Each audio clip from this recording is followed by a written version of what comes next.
Hello friends, welcome to Happy Paper People. Thank you for joining me today where I'm popping in just to show you some quick ways that you can up your game on your collage fodder, ways that you can enhance it and elevate it and make it look completely different than when you started out. I'm going to show you how to take something like this mushroom on watercolor paper and turn it into this or this or this or even this. How to take a basic flower that you drew. That one's on watercolor paper. Hang on, let me adjust the light just a little bit. We're getting just a little bit too much glare right there.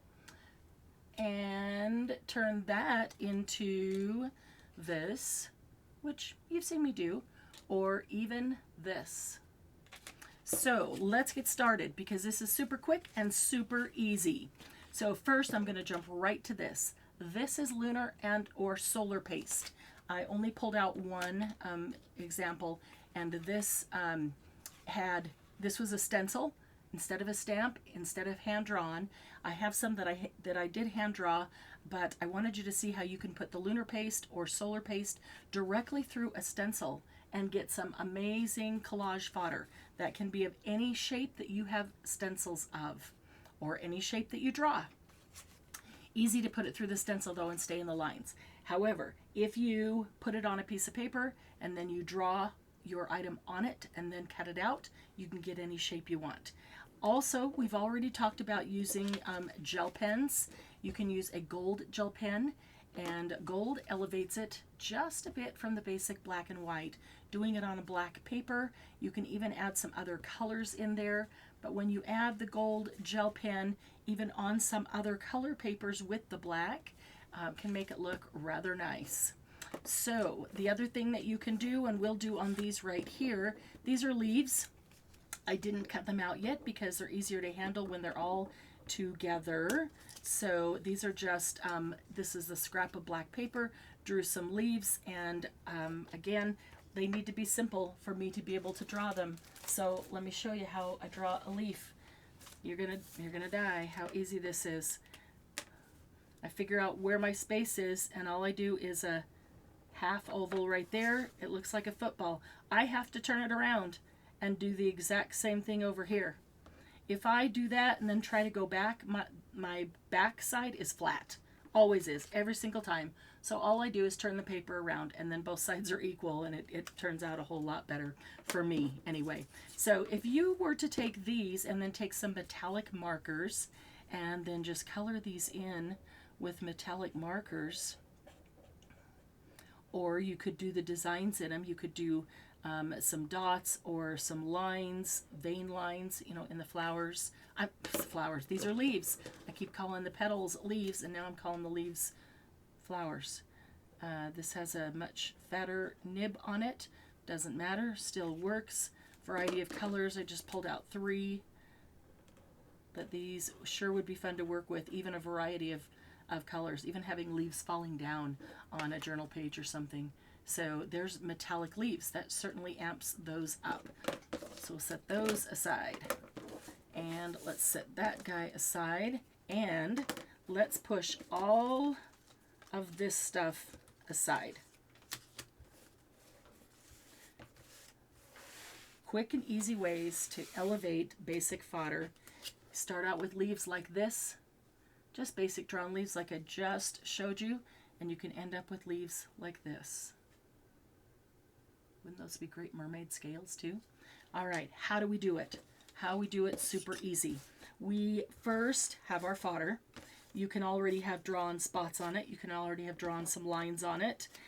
The more lines and design you have on it, the less elevated and cool it's going to look. I will tell you that. If you've got a lot drawn on it already, then it tends to just end up looking pretty muddled. So let's take these right here, and all I'm going to do is use a stamp or 2 or however many. I'm really loving right now using this Egyptian one. It's one of the brand new ones from Stamperia. This is what you end up with is this Egyptian, that's this one right here. I use that on a bunch. And another brand new one from Stamperia, this one, this is this over here, which is net-like, and it gets squished down over here. And I don't even know what this is like, but wait till you see it. It's, oh, it's on some here. It's on some of these. It is really, really cool looking.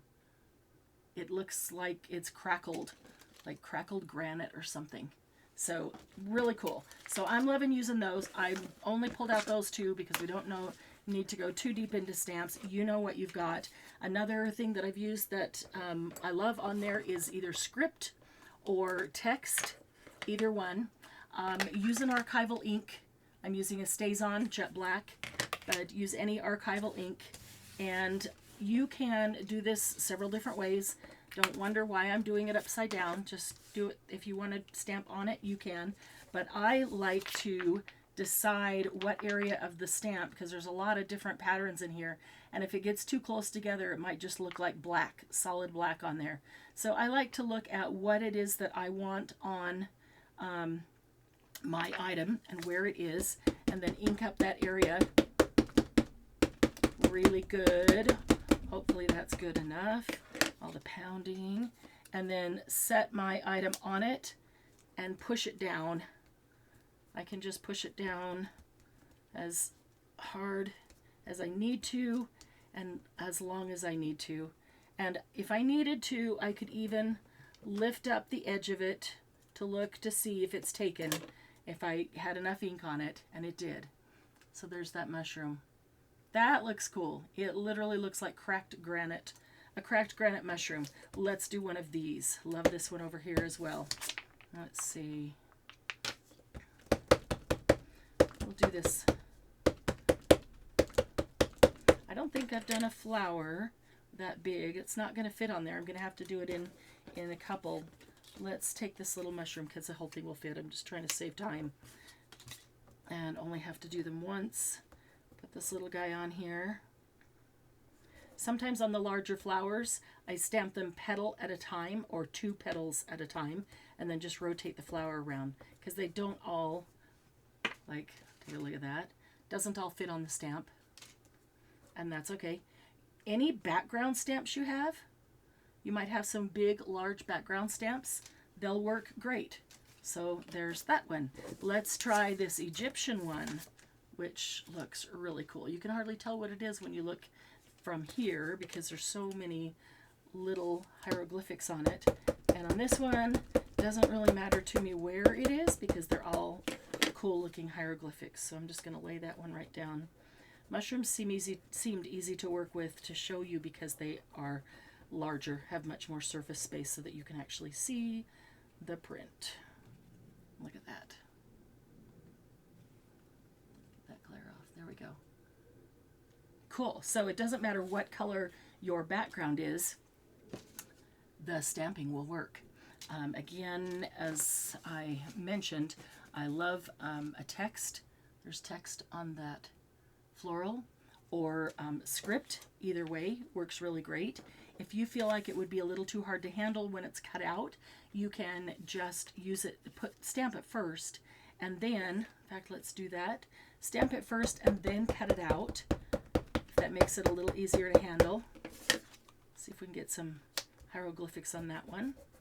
I try to look at the size of the item I'm stamping. So if it has leaves or if it has petals, how large are they? Are they even large enough to hold the pattern, or is the pattern bigger than them? And so it's going to look funny because you won't see the pattern on it. Wow, that's cool. Even after I cut that out, might use the stencil around it if I can cut it all in one piece. Okay, so another option is like the leaves, stamping the leaves all together because they might be harder to stamp individually because they're so tiny. So I'm going to look at this, and this netting is open wider along here, and as you get down here it is squished together more, and so I want to go with that smaller pattern because I have really small leaves here. And if I need to, I'll cut that apart to get them all on there, but I think there's a larger one. I'll put that on the outside, and I'll kind of get these on the, I don't know if I inked on the outside. I'll put these on the inside, and I am not looking at what direction that the pattern of the netting is going to go. So sometimes it might end up perfectly straight up, one side, down the other, up and down, perfectly straight up and down. Other times it might be side to side, other times it might be diagonal, but I find that that's the beauty of it, is the randomness of that. Oh, that is cool. And every one of them is at a different angle because they're drawn at different angles. So, all right, so take your fodder, draw some basic shapes, and pull out some cool stamps if you've got something with script or a nice small pattern. Most of the background stamps will work great for this, so just try it out. Here's one where I had already drawn on the top the little tiny dots along with the larger dots, and so all I did was stamp the stem. I know that may be a little harder to see where just the stem is stamped, but that gave it a cool look. This one stamped the whole thing. This is one of the Tim Holtz tiny flower things, tiny patterns, tiny flowers, something like that. And that is hard to see because it's super light, but it's just a little flower background. There is some script on that one. That looks really cool. Even on the teeny tiny ones, it works. So try it out, friends. You will enjoy it.